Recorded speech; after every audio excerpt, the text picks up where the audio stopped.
When we talk about what a trailblazer is, it's usually associated with the words pathfinder, pioneer, or vanguard. So how about we add change agent to that? Welcome to Trailblazers Radio, a unique podcast platform that speaks about a myriad of subjects. We are not afraid of opening closed doors, and we always tell it like it is, period. We are accessible on various social media platforms such as YouTube, Facebook, and Instagram. We're also accessible on various streaming audio platforms such as Spotify, Google Podcasts, and so much more. It is our mission to ensure that you are educated, entertained, and edified. And we thank you for tuning in to us. Hey, what's happening? Hey, how y'all doing? How y'all doing? Happy Friday to y'all people, to y'all good people. Happy Friday to y'all good people. Welcome to Trailblazer Radio. More specifically, welcome to the Author's Alley. This is a show where we interview authors of all genres. And when I say all genres, I mean all genres. And we talk about not only the books that they write, but also the reason and the purpose behind the books that they write. And we really just have a great, organic, fun conversation. I'm your host, Mr. Frederick Beatty. First of all, thank you guys for tuning in tonight. I am very appreciative of you guys tuning in tonight. The Author's Alley is back, y'all. So just for those who thought it wasn't gonna be back, it's back. We're gonna do a lot more good things with this particular podcast, and yeah. So first and foremost, man, I thank y'all so very much for being here, man. Just continue to like us on all our various social media platforms. We're on Facebook, we're on Instagram, we are on LinkedIn, we also have a YouTube channel, a growing YouTube channel, should I say. If do me a favor, if you go to our YouTube channel, if you like what you see on our channel, if any of our content resonates with you in any particular way, do me a favor, hit that subscribe button, and also hit that bell notification so you'll be notified of all content Trailblazers Radio related. Most importantly, we thank all our listeners and all our viewers who either watch us on Facebook Live or watch us on YouTube or listen to our podcast on various audio streaming platforms like Spotify, Apple Podcasts, Google Podcasts, so much more. So we thank you guys for always tuning in, always hanging out with us, always rocking out with us. We most definitely appreciate that. So thank you guys so very much. Now, without any further ado, let me introduce the author of the hour right now. And I'm gonna do my very best to give this lady the best introduction that I can. So first and foremost, she has been a guest on our platform before. And we talked about her books and Enemy Like Me. But let me give you a little bit more of an extended thing about this young lady right here. She's an Air Force brat.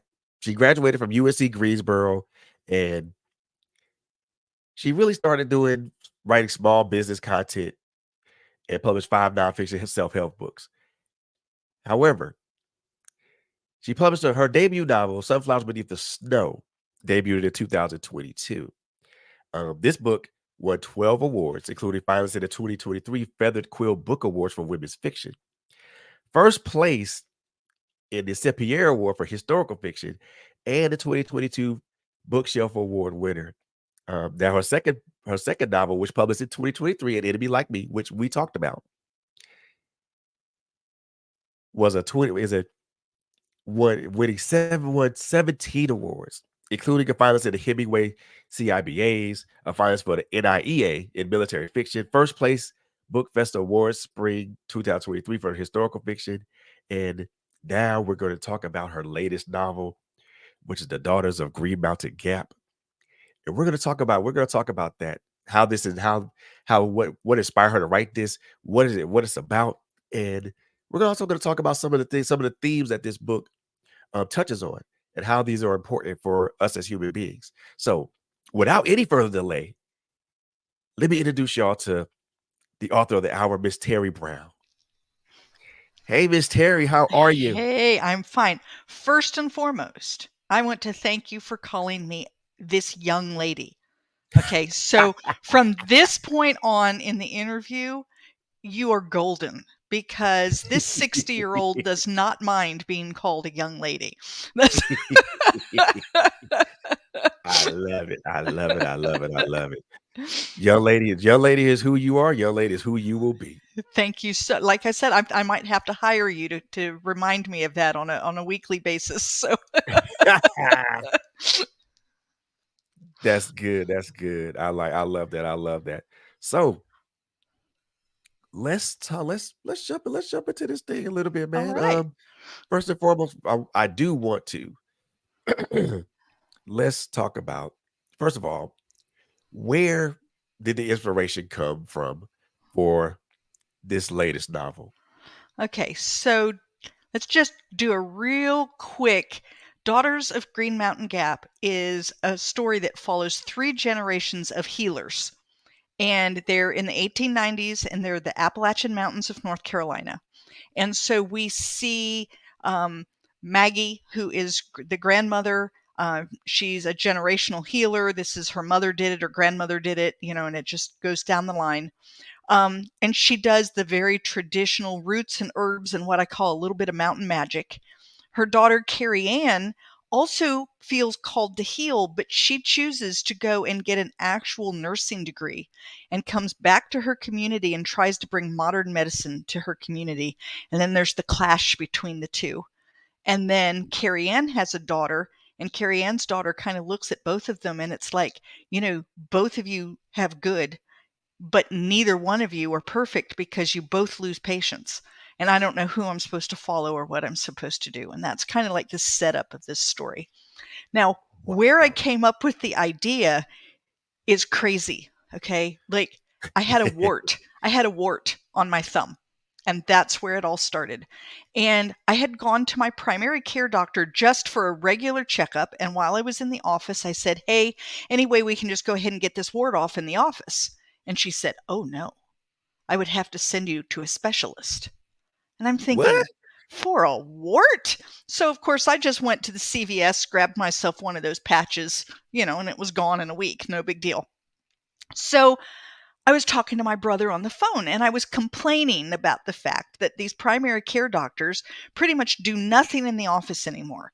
They'll take your Uh-uh. temperature and they'll take your blood pressure, and if you need anything, they send you to a specialist. And I said, I don't even know what they're for anymore.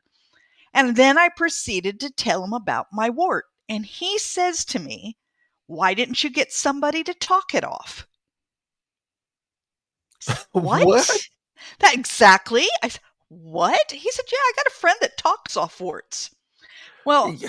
yeah, okay. Golly, So, man. so I am the gullible person in my family. And I'm often told stories that I fall hook, line, and sinker for. And then for the next 16 Christmases, I have to hear about, "You remember that time we told Terry?" And they all laugh and they think it's funny. So I didn't He fall said, for it. I absolutely refused to fall for it. But when I got off the phone with him, I had to look it up. Like, I couldn't let it go. And I figured no one will know, right? I'll just look it up. I'll find out it's not true and then I'll be satisfied. Guess what? There are people who talk off warts. They actually talk to a wart, really? and within a week, the wart's gone. So that led me to keep looking. Like, well, what else do people do? There are people that can blow in your mouth and get rid of thrush. There are Really? there are there are midwife type women who can talk to a breech baby and get the baby to flip in the womb. Um, Wow. all of these really unusual, kind of magical medical things. And the more I read, the more it was leading me to what's called a granny woman or a healer in the mountains of North Carolina, in the Appalachian Mountains. And Maggie was born, and the story kind of took a life of its own. And that's where it came from. It all came because I had a wart. Wow. So it came from the medical practice. Yeah, But you also mentioned that these are 3 generations of women who are healers, and right. you mentioned that one of them actually turned actually started studying modern medicine and modern practices. What what was the what was the lead off to that part of it? Was it because of what you saw in Well, modern medicine based upon that experience? I think that for the story to work well, you have to have there has to be some conflict, right? And I'm Right. thinking, Of okay, course. in the 1890s, medicine was changing. There were a lot of things that were being understood now. Germ theory, we finally understood germs, or we're beginning to understand germs. We were on the crux of getting things that could take care of like blood transfusions. And I mean, we were only just a few decades away from a lot of big change that was going to change medicine. And Right. Carrie Ann's father had died of cancer, and she blamed her mother. She felt like if her mother had gotten him to a real doctor as opposed to doing her, stupid, roots and herb medicine, that maybe her dad would still be with her. And so even though she wanted to be a healer, she felt like what she needed to do was the modern thing. Let's Ah, and let's bring real medicine here. One of the reasons that I like that conflict is because I see it in everyday life right now. We have people who believe in modern medicine 100%. We have people who believe in, putting essential oils on their feet, and that's going to take care of it. And the truth is that there is some good to some of these alternative medicines, and there is good in modern medicine. But just like Josie May, the youngest generation realizes, people die both ways. Modern doctors lose patients, alternative doctors lose patients. There isn't a perfect way of of healing, right? And I right. kind of liked to explore that idea. And then the idea too that we often throw what I call throw the baby out with the bathwater. We get something new, and everything that's old we just throw away. We want nothing to do with it anymore. And then, Right. 20 years later, we go running back after the old because there was some good stuff in there that we got rid of. And I would love it if instead we could say, hey, here's this new thing, and here's the good from the old, here's the good from the new. Why don't we put those two together and just go with it? But that it doesn't seem to be the way people are. We have this tendency to say, oh, well, here's something new and shiny, and I don't want that old thing anymore, right? Oh man. Man, it's man. So you said it was set in the like the now this you said the like the 1800s. This is like 1890s. 1890s. oh So my the late 1800s, right on the crux of, penicillin and things that are going to really change how medicine works. So, and then we're talking about in the mountains of North Carolina at that time, which there weren't there weren't major roads that led there. The people in the mountains of North Carolina in the 1890s were probably living in a way about 100 years behind, say, people living in Boston, because wow. they didn't have the education, they didn't have the roads, they didn't have the infrastructure, they didn't have that. They were poor rural farmers in a very harsh Wow. climate. So, and That's a and that's a even today, there are sections in the Appalachian Mountains that are still relatively untouched by modern society. People who are still living in ways that would, without houses and no wow. running water, and that's still happening today. Jeez. What so we're talking about the 1890s. So this is Hmm. almost near the turn Oh, of the 20th right, the 20th century. right, So we're approaching the 20th century, but we're not quite there just yet. right, right. So and then you also mentioned that the the availability of hospitals and clinics and Yeah, there and even isn't. proper medical care is very scarce in these areas. Exactly. What what what made you set this particular story in a rural area in North and what made you choose the Appalachian Mountains?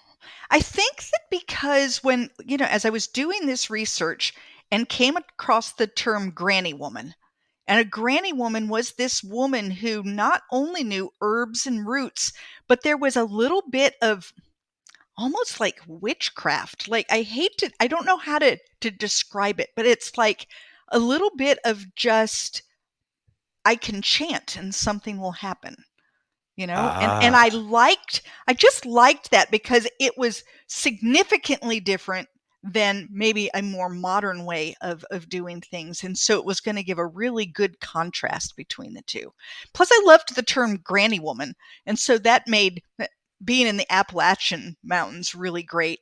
But the same kind of thing also happened in like New Orleans, you know, and wow. other places where there were these, they weren't called granny women, and I don't know what they're called in New Orleans, but that it's like a granny woman, but there's even a little more witchcraft to it. There's a lot of the voodoo and things that go into it. And there is a whole, like, there's just a lot of knowledge that these women have, but it's all mixed up with this magical aspect as well. It's just very interesting to me. The more I read, the more dumbfounded I was as to like, well, like, how do they do it and how does it work? And one of the things that I've thought about is we know, for instance, that you can give people placebos for pain medicine. And if they don't know it's a placebo, they will say that their pain is less. Oh, yeah, my Right. pain, I've been in an 8 and it's at a 4 now. And they've taken nothing, but they believe that they've taken something, and that belief somehow in our minds, and I can't explain it, makes the pain less. Well, I think granny women and other people that used this kind of little magical kind of thing, it's the same principle. If they believe that they can heal you and you believe that they can heal you, then your brain says, okay, we can be healed. And kind of a, do you know what I'm saying? And Yeah. whatever's bothering you kind of like just goes away, just the way the placebos and other things do. So I just, it's just a very interesting concept to me. Wow. I'm interested already. So, because you mentioned the generational thing. Hmm. So you have one generation of a woman that's the traditional healer, Right? and then you're your second generation of person is she like the middle way? Does she embrace both the traditional and the No, modern? so Carrie Ann, her daughter, is like, if my mom believes it, it's wrong. So she's the one that has thrown all the old stuff under the bus. She absolutely refuses, nothing her mother does is right. She doesn't Wow. believe anything that her mother, if it isn't modern, if she didn't learn it in school, then it isn't real. And, Wow. and so she's that way. It's her daughter who kind of looks and says, there's good in both of these methods. She sees the middle path. Yeah, like, why are you two fighting against each other when you could actually be learning from each other? Maggie, the oldest generation, is actually more willing to learn the new stuff, but Carrie is absolutely unwilling to yield. She she knows that it's her way or the highway. I'm right, you're wrong, and everybody needs to follow me and you'll all be okay. Very obstinate in that. But I like that, you have this older generation of person who embraces their old ways, but still wants to learn the new ways. Right. And then you have the middle one who is dead set On new, Yep, new on new only. ways. And then Right. you have the last one, the last generation, which is the daughter's daughter, who she embraces both of them. Why can't we use both of them? Right. They're both In fact, effective. not Why only not? why can't we, but how can we? How can we use both of them? Like, she's Wow. constantly asking questions like, okay, how do you know, like, to her grandmother, how do you know which of these herbs to use? There's three different things that would help with this. How do you know which one to use? Which one would you use first and why? And then she goes and talks with her mother and says, you use this medicine and this medicine for the same thing that Granny uses these three things for. Which do you pick and why? Is it possible that one of Granny's medicines would do better? Like, she's the one that's really looking at trying to figure that out. The other thing that I haven't brought up yet is that Maggie actually befriends a Cherokee medicine man, and she learns a lot of her techniques from him. And the townspeople at first don't like this. There's a lot Uh, of fear and racism against the Cherokee, and so we see a lot of this idea of, Maggie at one point looks at the townspeople and said, "If you don't want me to help you, I won't. I'll move someplace and go someplace where my medicine is wanted," and then they recognize they're going to be left alone. I get it. I get it. You And know. what and that's one of the things I looked at when I looked at the bio about that book. This is like the racism part of it is very. I think it would be. It's very. It would sound. It sounds like it's going to be very prevalent Yeah, in this book it because of is. this show because of Maggie being taught by a Cherokee Indian medicine man, and that's frowned upon by the townspeople Right, there. right. At that time, especially, you know, when you deal with small towns in the mountains of North Carolina, especially in that age, they were usually very religious. They all went to the same church. They all had their belief. Whatever their preacher was telling them was the whole truth and nothing but the truth. And they looked at the Cherokee as savages, as people who Wow, were less than, who wow, couldn't be, who were obviously not as smart, not as capable, and that why would we want anything that they did, instead of being able to embrace, they've been living in this country, on this land, for thousands of years, and they know how to use what the land produces, right? ooh, And wow. yeah, so I just kind of set it up that way. I love a good story, but I also like to explore things that are difficult to talk about. Racism is a difficult thing to talk about, It is. right? It's Like it's too easy for me to say something and you to find offense, or to you to say something and me to find offense. Because if you and I were talking about racism, it would probably be a black white issue. You're black, I'm white. This could easily cause problems, right? I don't right. see it from your point of view. You don't see it from mine. Oh, we're all going to get, uptight, right? But if we put it in a book and then we make it just slightly different, now we can talk about it. Easily digestible. Yes. And hopefully it makes people think a little bit. Like, so if they can say, "Oh, well, I would have never done that." Like, it doesn't make any sense. Of course the Cherokee were intelligent people.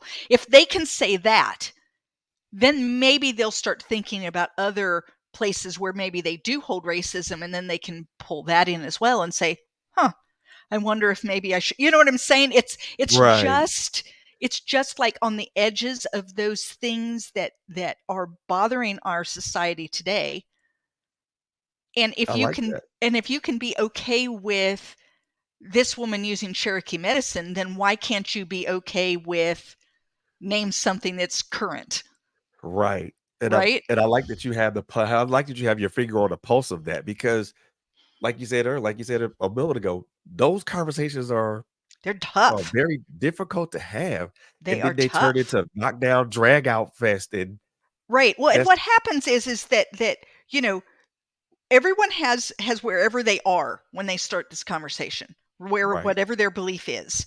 And then if someone is challenging it, you either have to be very open-minded and allow that challenge to, you don't have to change your mind, but you could listen. You could but if you can't do that, what do? You dig your heels in.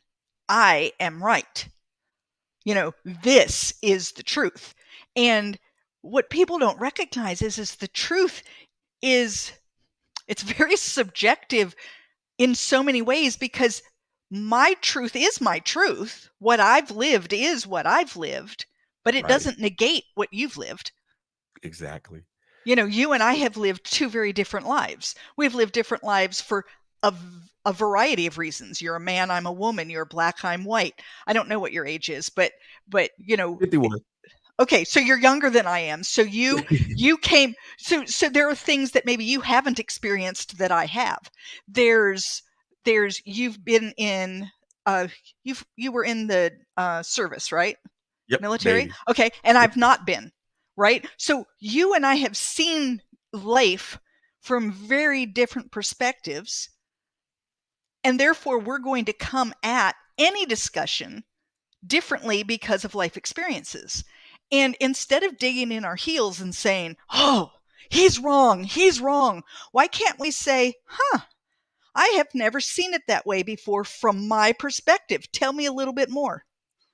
Exactly. You know, Or better yet, even try to find commonalities seriously, commonalities between us, because the right? commonalities are what gonna bring us together. Well, and I actually did a TEDx talk that said that very same thing. If you look for things that that are alike, that are similar, the things that are different don't matter as much, Right. right? As soon as you and I connected about books, right? A lot of other things ceased to matter, That's it. right? I don't know what your political affiliation is. I don't want to know. I don't know what, I mean, I don't. I don't know what your religious affiliation is. I don't need to know. None of those Right. things matter. Yet, if we wanted to, we could let those tear us apart, Oh, yeah, for sure. right? But Oh, why yeah. do that? Why don't instead we focus on the fact that we both love a good book, Oh, for sure. That right? now that's And we can come right, together on that one. right. And why don't we focus on the fact, as you and I discussed a little earlier, that we both were the encyclopedia kids, right? And read the encyclopedia from front to back. Those are the kinds of things. And now that we have those shared experiences, if you were to tell me something that was very different than my understanding of life, I'm now more willing to listen to you because we're friends. Oh, yeah, for sure. Okay. And now I can hear you. Yeah, but I think when we talk about the cultural differences, as we Yeah. talk of we're talking about from not just from you and I, or from any that type of perspective. Now we're talking about from the the point of where your book is. Now Right. we're talking the cultural differences from 1890 in 1890s was way different Right. than the cultural differences that we experience now. Because most of that stuff is most of the stuff that I think in the 1890s was way more overt Yes. than it is now. That's true. And That's true. But on the other hand, what is interesting is this book is set in the 1890s, but when you look at the issues this book talks about, they're the same issues that are going on today. They're done yep, differently, but racism is yep. still here, family issues are still here, fear of change is still here, loss of Ooh, that's a traditions is big one. still here, right? That's a All big of one. those right, all of those things are still with us because we're human, and humans just keep repeating ourselves. I mean, it's what we do. We may learn and grow, but we still come around and do it again, and we just do it differently this time. It's and All so right. those kinds of things. And so I love that about historical fiction is you can read a historical fiction and you can find parallels to today, Yeah. because even though things have changed, they haven't changed all that much. Nope. It just kind of changed clothes. It didn't really change the problem. Right. The problem still persists. Right, right. But I think one of the things I like that you mentioned, loss of traditions. Yeah, I think one of the things that keep us as people, and I'm gonna say this as people, period, not just black, white, or whatever, not just right. by our But race or thing, humans, the human as human, but humans. right. It's the I think traditions so that we too. have separately, and the traditions that we have collectively. Yeah, I And agree. what happens to that? What happens to us as humans when we lose those traditions, We lose or our when those connections. traditions are threatened? We start losing our connections with each other. That's what happens. Because what did traditions do? They give Bring us a people common together. bond, right? If So this will sound crazy, but let's go all the way to The Grinch That Stole Christmas. And you see that little village, and they all come together at Christmas time, right? And they stand Right. around the Christmas tree first thing in the morning and they sing. And this is Yes. what they do. And when Christmas disappears, what do? They come round where the Christmas tree should have been and they sing, because the tradition brings them together. That's the thing, right? It holds them together like glue. When you don't have that, what would they have done? Let's say they didn't have that tradition and Grinch had come and taken all of their Christmas and they didn't have a way to gather together and to remember why they were really there. There would have been pandemonium. He would have gotten exactly what he wanted. They would have been Yeah. screaming and crying and, wailing and gnashing of teeth, right? All of those things. But there wasn't, because instead they clung to their tradition, which was gather together and sing. That's exactly what traditions do for us. It Yeah. They it do. binds us together with other humans. Yeah. I mean, when I think when those traditions are, I think mostly when we lose traditions. I mean, some, and I look at this from, my point of view and my perspective of like what my traditions were, or still or still is, Right? as a family unit. There are certain things that we did as a family. So Christmas Eve for us as a kid, that tradition was, you know, I got my mom and I have my mom and my dad. We would go over my paternal grandmother's house for Christmas Eve, and we would be with that side of the family. Christmas Day, we would go over to my maternal grandmother's house and be with that side of the family. That was our tradition Right. for a long, long time. Up until I was a teenager. Up until I was a teenager. Now all of a sudden, that tradition goes away, and a lot of because a lot of the younger generation who were just below me and my brothers, because they participated in tradition as younger kids, younger children, like 5 or 6 years old. That was something that they were used to being involved in. Right. And now those younger kids that were up under me and my brothers are now older adults.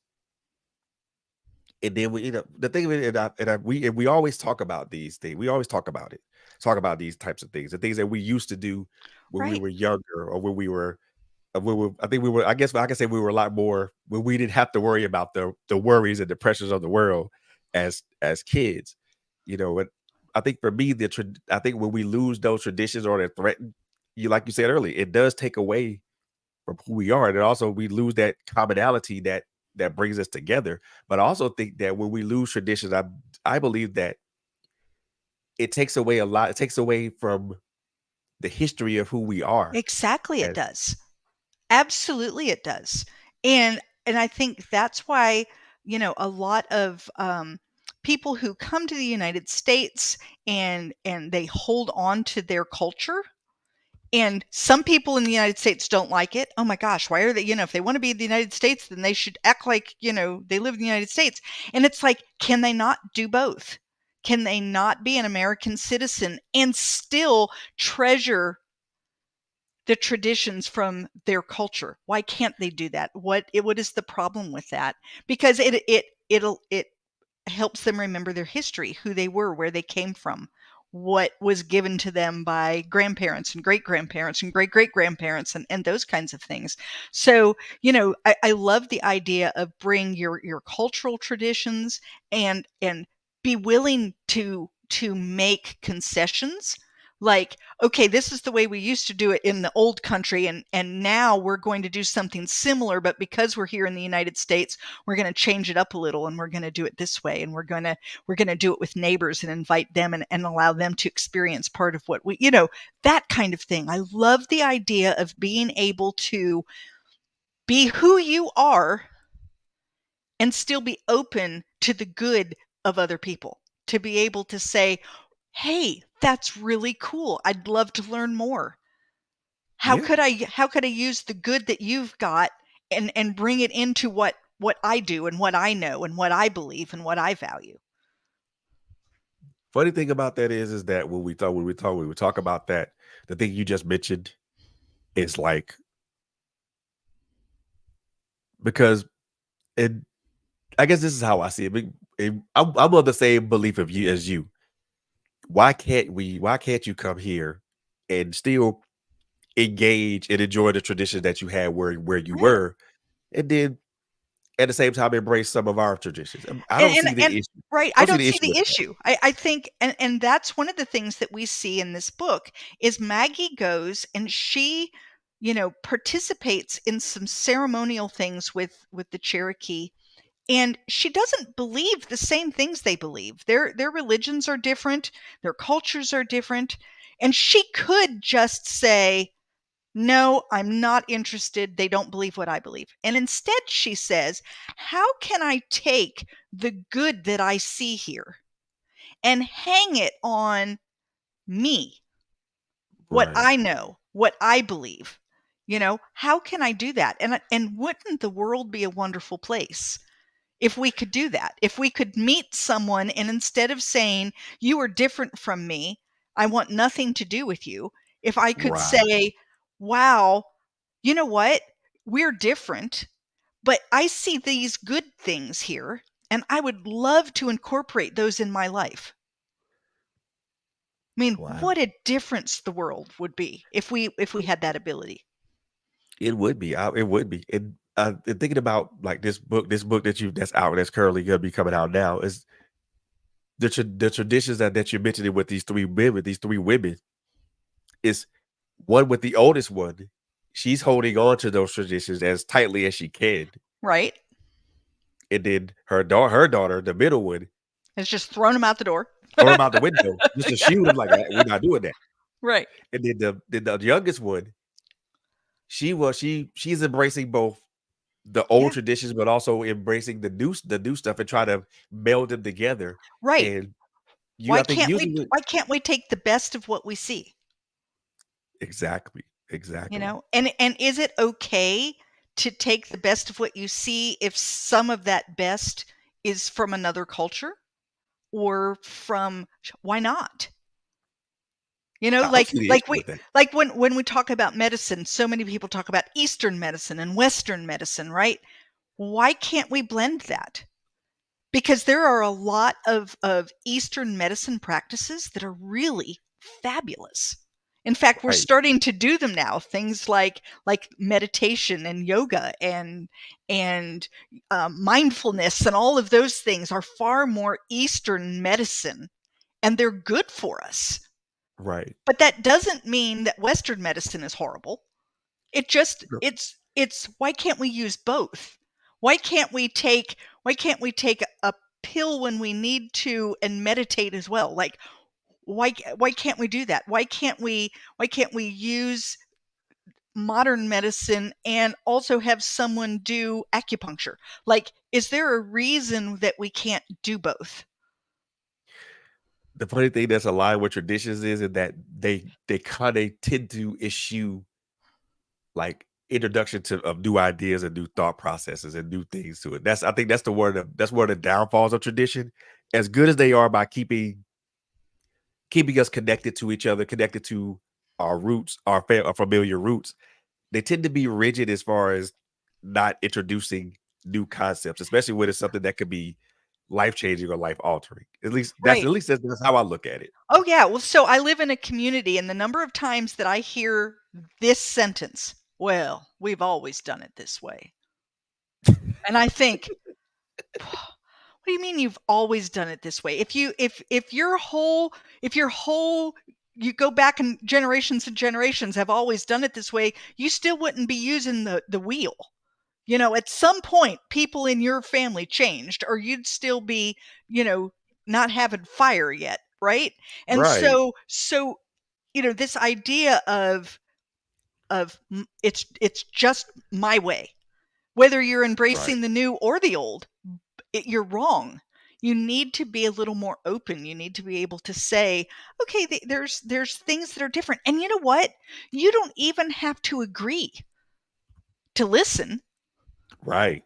right? You don't even have to agree, but to be able to say, that's interesting, Very interesting. allows for a communication and a connection, and you don't even have to use it. Just listen to it. Just accept Right. it that it's a different point of view. And wouldn't it I just imagine what the world would be like if people could do that. If we could just listen to other points of view. Just listen. Nobody is threatening you. Just listen. Nope. Nobody pulling a bag over your head. No No, one's no. browbeating you. No one's Yeah, saying that you don't have that if you're gonna be punished if you don't listen to it. Nope. no, no. And it's like, why can't you? I mean, you don't even have to believe it. Just Nope. could you listen? Could you just listen and accept that's what that person believes and move on? And in our world, I mean, all you have to do is get on social media and read the comments under a controversial post, and Oh, you will all see that people are not able to just say, "Huh, they believe something different than me," and move on. They can't do it. It's like, "Oh my gosh, if they don't believe just like I believe, then it's a threat to me somehow." that's the closed-mindedness of a lot of Yeah, people. I mean, and people who are closed-minded usually see things, usually have tunnel vision. One of the phrases I like to yeah, always say is that, they made up their mind long time ago. yeah. And that's one phrase I always say. If someone says, "Well, we've always done this way," well, you made up your mind a long time ago. Yeah, yeah. There isn't, yeah, and there's very little you can do about it. Yet on the other hand, I write my books in the hopes that maybe someone will be reading along and they'll see themselves just a little bit, and they'll say, "Huh." I have a friend who read my book, and she's a very open-minded person, and so it kind of makes me laugh. But she says, sometimes I tell myself, stop being a Carrie Ann. Stop being a Carrie Ann. And it's just that idea of you don't have to dig in your heels. Right, It's okay to be open. It's okay to hear another idea, even if it isn't what you believe. It's okay. right. It's good. I like I love So, that. And then the other thing that you tackle is the fear of change. oh I yeah. think fear of change is something that you'll probably agree with this. Fear of change is something that is something that is very much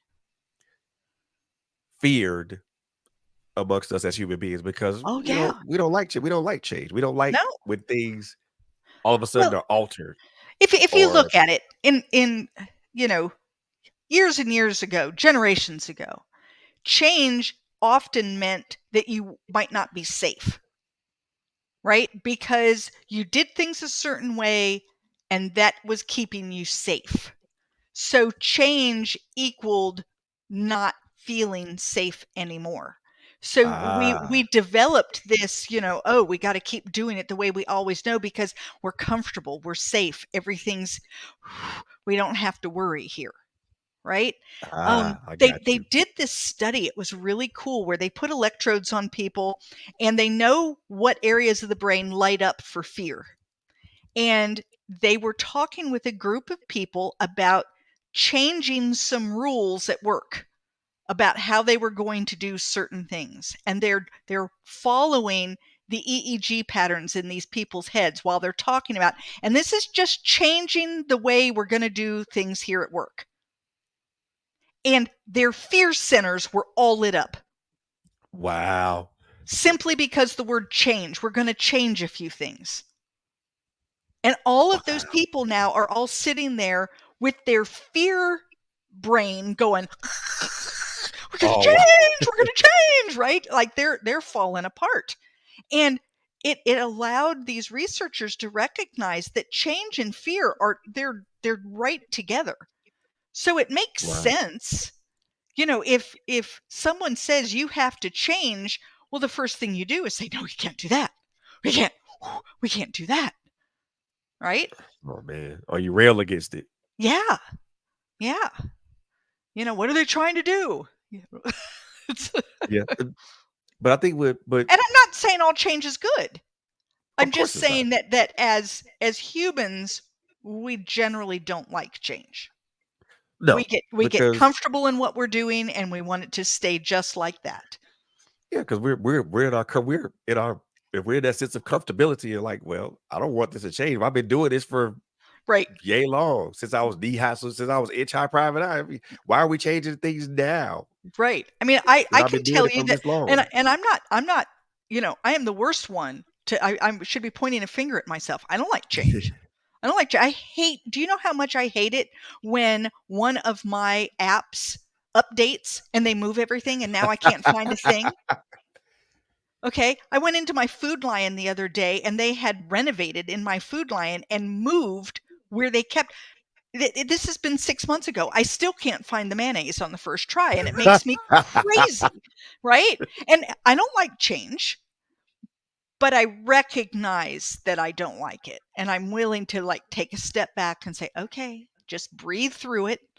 We can get through this. It's not, but I mean, seriously, if you go into my Food Lion, you will hear a bunch of people my age and older still complaining about the fact that they cannot find certain things because they moved them around in the store.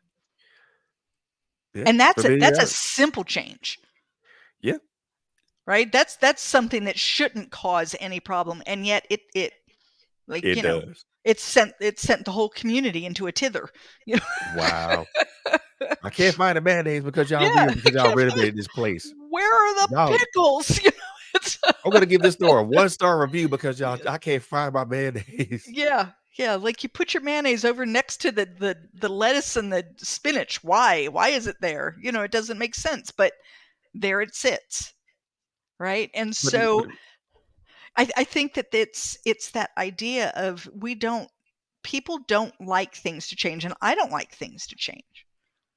right. Anyone who says that they love change is either not telling the truth or they are wired significantly different than the general populace. Or maybe they've learned it's a learned skill and they've learned to accept change. But I Well, don't think I we do would it naturally. well, I would think that if someone was in an environment that was ever shifting and ever changing, I think there would be kind of because they've been exposed to that environment that's always shifting and changing. I would think that they would start to hardwire themselves to be And maybe that's true. Maybe that's expected true. of that. Maybe that's true. And so they might dislike it more if things didn't change, you Right. know, that they might find that unsettling. And Exactly. why? Why would they find it unsettling? Because it's a change. They went from change to not change, and that's a change for them, Yep. so Exactly. And I think when we're talking about, this book and their characters, I mean, when we talk about that, we talk about these three generations of women, you know, and we talk about fear of change. You know, I would think for the older generation, that fear of change is that everything's moving to modern time to modern things. and it's gonna make me useless. There's that fear of becoming obsolete. I know how to do it this way and nobody's going to do it this way anymore. Then what? What am I going to be good for? You know? Right. And then I think for the middle one, who's the modern medicine, I mean, it's gonna be her way or the highway. But then again, and I'm pretty sure that her fear is what if it change what if things change again? Yeah. Oh yeah, cuz she's not going to want that either. Right. And then for She the one she that wants it embraces the both, right, she wants it the way she wants it, right, you and know? the one that embraces the both, her thing, I can imagine that her fear of the change would be, what if, and I can look at this in kind of two ways. What if one overwrites the other, or what if both become not effective? Right. Right. What if there's a third way? What if I get wedded to these two and there's a third way, you know? Wow. Yeah. These are things these are interesting these are interesting like things to tackle and look at um from a book from that standpoint. Not, when we talk about like the 1890s, we're talking about three generations of women who all embrace things a different way, Right? and then who probably have all experienced either all three of those things that we mentioned at once, separate or even separately at any given time at Right. one period of time. And then just to throw things a little more, these three women love one another. So they're trying to navigate all of this angst in this, like Carrie Ann has complete disgust over the way her mother is doing medicine, and yet she loves her mother. Wow. And so now you're dealing with that as well. Like how do you do that in a family? Because families aren't perfect. No. You get And, together at Christmas. I don't know of too many families that can get together at Christmas where they're not worried about something. Like of like course. before you go in the door, everyone's mumbling, "We're not bringing up politics. No politics. We're not discussing." You know what I'm saying? Like, you know you know what I mean? Because you don't want to start something, right? And so Yeah. how do you navigate families when you love one another, but you don't necessarily agree with one another? Like, how do you do that? And that's another thing that this book tackles is that idea of, these three women love one another, but they don't see eye to eye. Yeah. Like you said, that's the thing with pretty much all families, Yeah, just like you mentioned. The you mentioned the perfect example of what would probably tear a family apart. right. Talking about politics. Or it could be religion, Right. especially if the majority of the family has always gone to a particular church and now someone has decided to leave it, or worse than leave it, go join something else. And now you've got that tension going on.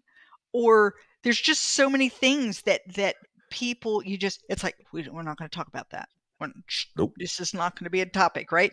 And then everyone kind of sits and, okay, we all love one another. Nobody bring up the sore topic. Don't talk about the elephant in the room. And that but Don't that bring that up that also brings up cousin that John now went and joined, a different wow. faith. We can't talk about that today.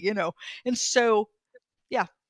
Brings about uneasy tension in the room. Yeah, yeah. And once again, this isn't just an 1890s problem. That happens in today. I mean, I can guarantee all across the United States on Christmas Day or whenever it was celebrated by the family, there was some of those same tensions where people sit in the room together, they love one another, and yet their belief systems don't always align, and now they have to figure out what to do with that. Right. Can I still love you and disagree with you? And of Right. course, the answer, in case anyone's wondering, the answer is yes. Yes, you can love someone and disagree with them. It's okay. It's allowed. Yeah, it is. I think the red dot around that reticle would be like how to properly and safely deposit those emotions, Right. those feelings, without it being overly angsty or without it being excessively aggressive or Right. even to the point to where it's like you're condemning that person because of what they're doing. You're adding condemnation on that person because of what they're doing or what they believe in or what they embrace. Right. Right. Can you just accept? Can you do it? And, the answer once again is that's not an easy thing for humans to do. Nope. We like it when people are like us. Yep. That's what we like. And not But only do we like it when people are like us, but we like it when people agree with us. We do. unfortunately, society isn't built that way. No, no. And so, I don't know. I really like literature because it does allow you to explore these kinds of things in a nice, safe way.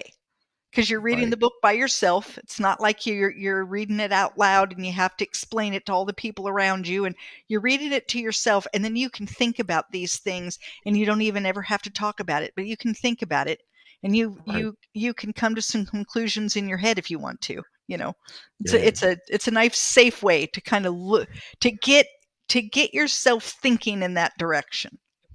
Exactly. And literature has a way of getting people to kind of pause their thought processes for a moment Yep. and look at things from the opposite end of the spectrum.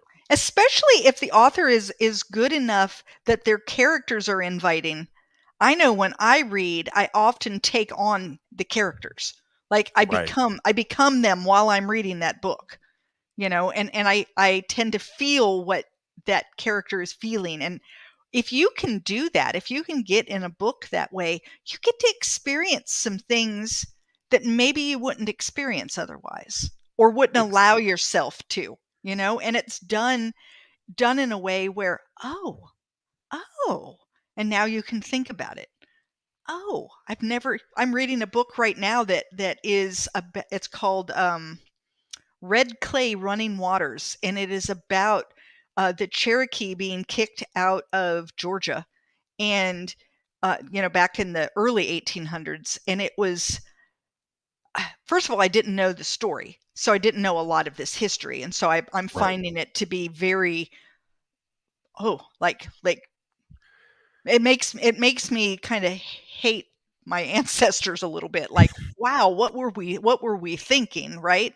And then, but I'm also seeing things from the perspective of people who were here, and what they wanted, and all they wanted was to be able to continue living together as a community, Right. right? And they weren't being given that option. And yeah, it's just a very, I don't know, and I love it because I'm exploring things that are really kind of, it's an ugly part of our history, right? There's a Right. lot of our history that's ugly, and I don't think erasing it is the right thing to do. I think we No. need to actually like read it and understand it, and discuss it as ugly as it is, because that's the only way that you can come to some conclusions about, okay, well, we can't let that happen again. I mean, you Right. can't change it. What happened happened. I can't do a thing about it, You can learn but from it. you can learn from it, and so I like, I don't know, I love getting into characters' minds that see the world significantly different than my experience has ever allowed me to see the world. Right. I love that. So one of the things I wanted to ask you about this particular book, Mhm. are there any specific lessons that you're trying to impart with the reader as they go through this journey of these three generations of women as they embark on their separate yet collective journeys? Are there any particular lessons that you're trying to impart for the reader to try to understand or try to at least get a I glimpse of? Yeah, I mean, I think a lot of what we've been talking about, and basically the idea that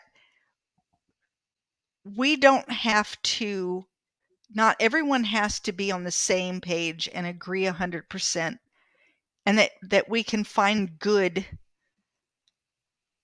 I want to say, in everyone, even some of the worst people maybe love their dog. I mean, do you know what I'm saying? Like Right. there's good to be had, and let's embrace that. Let's find a way to just learn from one another, accept one another, and move forward together as a community of people, as opposed to putting ourselves into us and them groups. I'm so tired of us and them, and the thing is that if you us and them like that, you're eventually going to be in the wrong group somewhere. I mean, Yep. you can't find, there is no one else out there. There's absolutely no one else in the world out there who believes every single thing you believe in the exact same way you believe it. Oh yeah. We all have our differences. And if we keep separating out until we only have people who believe just like us, we're going to be alone, Very much so. you know? Very much so. I think one of the things that I'm picking up on as we're talking about this, especially when we talk about how we're different, but also how we are alike, but also how people are who they are just because that's what they are. I'm picking up also a little bit of an adversarial type of thing going that could possibly an adversarial dynamic that could possibly be going on with these three women. Not a heavy adversarial dynamic, but one that is probably not readily not readily made clear. Is there some is that dynamic present? Yeah, I mean, I think especially between Maggie and her daughter Carrie Ann, they're the ones that are doing medicine so different. And I don't think it's Carrie Ann to her daughter as much as it's her daughter looking at her mother. Ah, She's trying so hard to be the solution. You know, ah, I'm doing things the right way, and if everyone would just stop and listen to me, we would all be fine, and but the thing is she isn't doing that because she's a horrible person. She's doing that because of things that happened to her in her past, and she's doing that because she's trying so desperately to control things that aren't controllable, but she's trying anyway. And don't we all do that? yes, we do. I mean, we're trying to control things that are completely out of our control, and yet we're sure that if we do just the right things and just the right steps, and if we would just do it this way, everything would turn out okay. And it's not the way the world works, No, and it just takes her a little bit longer to recognize, oh, sometimes faith is the answer, or sometimes modern medicine isn't all it's cracked up to be. Sometimes people die. Sometimes there isn't a solution, you you know know? what I call those? I call those revelation moments. Yeah.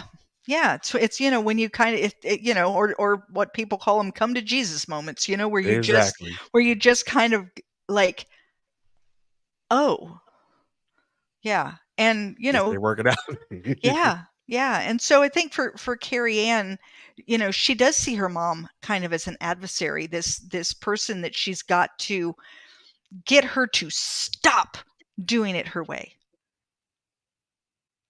And in the end of the book, as all books are wont to do, I mean, we come to something that happens and it brings the women together, and all the things that happen in books, but I think that's in life too. you know Yeah, Things are going along, and maybe they're not good, and finally you come to a crisis point, and people pull together. I mean, we've seen it in our nation. right. 9/11 happened, and for several years, our nation was very, very united, Stalwart, I'll right? say. And very, very united. And it's because something horrible happened. And we all then, cling together, right? And then things like race and belief systems and which political party you were didn't matter, Nope. because we were Americans and someone had attacked us, and now we're together, right? And Right. that's also human nature. And then Yep. the further and further that gets from the collective memory, the more and more now we start saying, oh, we're back to us and them, back to us and them, you know I think after COVID, I think that kind of put through everything It did. It threw out of everything in, whack. in another loop again. Yep. Unfortunately, though, with COVID, instead of coming together, people were left alone for so long Isolated. that I don't know that the isolation did us a lot of good. I think it let people No. think too long about things that, yeah, I'm not sure that it was the best solution. We would have Gave been. certain people too much time to stew over stuff. Yeah, I think so. Yeah, they didn't have anything else to do with their time. But yeah, I think that often when you have a calamity or something that is big, that affects a large number of the community, people pull together. You see it when um, uh, maybe a police officer is shot, and now the whole community comes together. Or Exactly.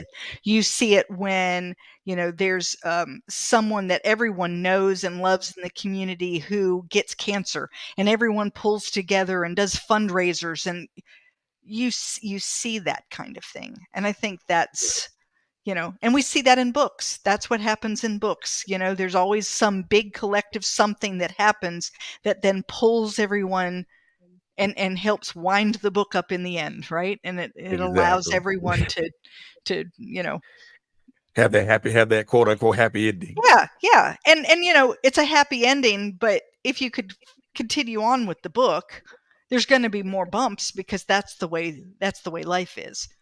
You know. Right. Yeah, I call those types of things, they're happy endings, but they're bittersweet because Yeah, of course it resolves the current issue, but there are more issues that's going to be further on down the line yeah, if you decide if you want to expound on it further, or if like our favorite books or our favorite series that we read. Especially, I'm a huge Tom Clancy fan, so some of the books yeah. that I've read, they have these, especially I think Red Storm Rising had a it was not necessarily a happy ending, but it kind of like, well, what happened on the other side of this stuff? Right, What right, right. It's I interesting. I see. had I had someone say for Daughters of Green Mountain Gap, um, well, I wanted to know more about Josie when she grew up. You didn't tell me enough. I don't know. Did she marry? Did she have children? And I just smiled and said, it wasn't it it didn't matter for my story. And Right. do you want her to be married with children? And she was like, "Well, yeah. Well, good. Then for you, It was she's good. married with children. you can you get to do what you want with that part, you Yeah. know." The the one thing I like about books, it leaves us up. There's enough of the story to allow us to imagine the outcome of it once Right. we get to the end of it. Right. You I mean, know, I did that. So as a kid growing up, I loved Gone with the Wind. It was just I think I loved the dresses, and I loved Scarlett's character, and there in the very end where he leaves her, right?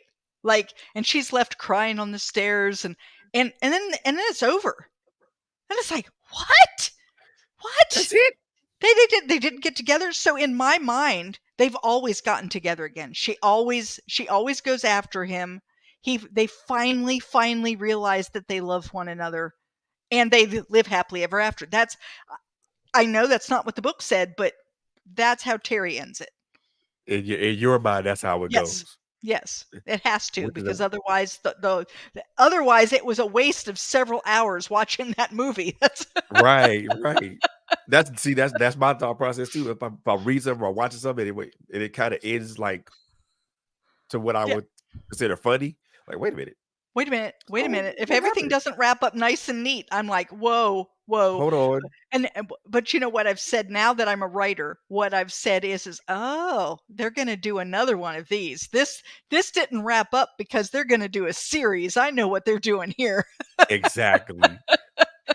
I know they're just trying to pull people back in. Okay, I They get you. are. They All are. right, I see the plan. All right, I'm with that. Let's go. I and I love I mean, as much as I like, because I have like that love-hate relationship with those types of books that have those endings like that, Right, because right. I love it because now it's something else that's for me to look forward to. But then I don't like, but then I hate it because, well, You why have did to you end it wait so until it abruptly? gets there. Yeah, or that it ends so abruptly that a That lot you of questions you that you had yeah, while you were you don't reading feel it, satisfied. Yeah. yeah, or a lot Yeah. of the questions that you write that you had while reading it, they don't get immediately. They're not immediately answered. Yeah. Yeah. I'm like, wait a minute. So I had this question, but they didn't answer that question. And I had this question. They answered this question, but they kind of answered it You know, half-heartedly.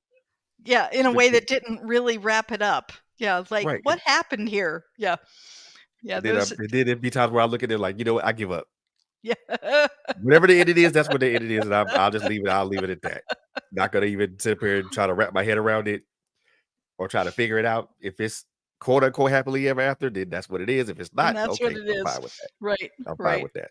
But Miss Terry, I've enjoyed this time with So you have as I. always. Thank you. Um, it's always been an interesting conversation because for one thing, I for the first time we talked when we talked about an enemy like me, a lot of from what I've seen, this is kind of the theme that I see with the books that with what you're writing.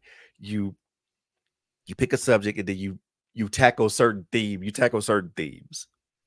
Um, like with this book, you tackle racism, you tackle loss of tradition, you tackle fear of change, but you also kind of tap into the adversarial nature of mother and Family daughter. relationships, right. Yep. Right.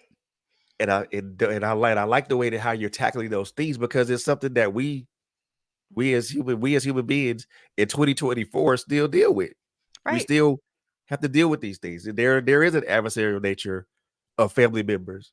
You know, we That we are that you we have are to we are learn that you have to learn how to tackle yep. We because are you we are love them, you Yep, know? we do. Yeah. And we are people that are resist we are people, we are a race, and I mean the human race that's Right. resistant to change. We as a human race, we all have traditions that we've starchily followed. And when those traditions are lost or they're threatened, we tend to kind of hunker down and circle the wagons. Right. So Right. I love that you're mixing those things in it because like it or not, if for my viewers out there, like it or not, these issues that she's writing about in historical fiction are still very much prevalent to this day, and especially the fear of change and the adversarial nature of not just of adversarial nature of family members. Because until we understand what makes us what makes us the same, we'll never understand what makes us different. Right. Right. Because differences are too scary to tackle. But like I said, if you can get to know someone first and they can become friends, and they can become someone that you have commonalities with, then it's a little easier to start tackling the things that are different. To listen and to take, what you have to say and say, "Oh, well, okay, I've never experienced that. Here's what I've experienced," and just be able to listen to one another. Yeah. Right. It's a Gotta listen to each gotta other. listen. Yeah. So I'm gonna give you this opportunity to let everybody know who you are, the books that you have out, including your current book, and then where people can find you and find your book. All So you, right. you have the So stage. All right, so I'm Terri M. Brown, and I began writing novels and got them. My first one published in 2022, and that was Sunflowers Beneath the Snow. It's about three generations of Ukrainian women, and it came out right before the current Ukrainian crisis. In fact, 2 weeks after my book came out, Russia invaded Ukraine. And so that's crazy. Um, I have a friend who's Ukrainian. She told me a little tiny story that was so compelling that I tell everyone I wrote 82,000 words of fiction to tell those 3 pages of truth. And then, Wow. yeah, and then An Enemy Like Me is it's a World War II genre, but the one of the main characters is a first generation German American. His name is Jacob, and so Jacob's parents were born in Germany, moved to the United States, and Jacob was born in the United States.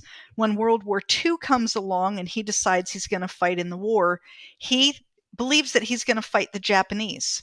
And that's an enemy that he feels like he can get behind, and he ends up fighting in Germany and recognizes that he's more like the enemy than he is different from the enemy. We see that book from his point of view, but also his wife and his 4-year-old son. And then finally, Daughters of Green Mountain Gap, which just came out in January. And that's what we've been discussing this whole time. Um, you can find me at my website, which is my name, Terri M. Brown, and that's Terri with one R. And um, while on my website, you can join my newsletter. You can find all my social media apps. Like all the little icons are there. So just pick one. And if you don't want to do any of that and you just want to reach out to me, I have a contact page and I would love to hear from you. Cool beans. I love that. I love it. So I did put your website Yeah, up there I for see everybody that. to take a look and see. I'm also gonna post a book link so everybody can take a look at that. One of the Fantastic. things I want you guys to do if you guys are watching and looking or listening to this, um, do me a favor, do me a favor, and you know, check out this book. I mean, if even if you're not into historical fiction, I know I am because I like reading it because of the significance of the stories. Even though the characters are fictional, the historical backdrop and importance of the story is factual. Yeah. But most definitely take a look at her these books. I mean, like we've been discussing, there are things that have happened that have transpired in the past, such as the setting of this current book in the 1890s, that still happen to this day. Yeah, I think that people have the opportunity to learn a lot about themselves and their neighbors and their friends and their family if they're willing to like get into the book and open up their hearts and their minds to those themes. So, Most definitely, because I think if I believe, I strongly believe if they do this, I mean, you don't even have to necessarily, you don't even have to read the book necessarily to even see the things that go on in society today and compare them to what happened in society back, right. way further back in time, There's because a reason that they say history repeats itself, very much so, right? very much so, and you are so correct in that. And if we keep on repeating history, we're bound to failure. Yeah. Yep. That's one of the things that's one of the things I will always say, and I will keep repeating that. If we continue to repeat the bad parts of our history and we don't learn the lessons from that history, we're gonna just keep on making the same mistakes over and over again with no lesson being learned and no real relevant change happening. Right. I 100% agree. So, But hey, that's hey, this I have what do we know? What do we know, right? We're just two like-minded people. We're just two like-minded people. two like-minded people. Two Yep. like-minded people that see something the same way, Right. you know. Exactly. And the one It's thing that before I leave you guys tonight, I want you guys to understand this. The things that me and Miss Brown, me and Miss Tim, I'm gonna call her this this young lady young because lady. that's what she is. The things that me and this young lady have been talking about are are nothing new up under the sun. We've had these discussions, we've had these particular issues ever since, geez, the beginning of time, perhaps. Right. Right. And one thing that I said, and we both agreed is the more if we don't, we have to find out what makes us alike first before we can even before we even think about what makes us different. Or we can do it, we can do it vice versa. When we learn to look at and respect what makes us different, then we can find common ground on what makes us the same. However, I look at it from how I said it. I We have think to look at what it's easier. It's yeah, easier because people tend to group themselves by commonalities. We're right, used to that. So, like I tell people, look for what makes you the same as someone. right. Because once you find those things, then those things that are different just don't matter as much. They Nope, just don't matter. they really don't. Yeah. Well spoken. Well spoken. Ladies and gentlemen, that's going to conclude this episode of the Office Alley on right here on Trailblazers Radio. But don't worry, we have other shows. We have other shows and great content that we have. So this Saturday, Critical Conversations is coming back to you with my sister LHG, and she's got a great subject for you guys. Make sure that you tune into Power Hour as well as Girl Chat Weekly on Tuesdays on Mondays and Tuesdays. Um, I believe that I think I'm gonna come with a show this coming Monday because there's some things I want to talk about when we because I'm gonna piggyback off something that me, LHG, and some other people have talked about in previous episodes.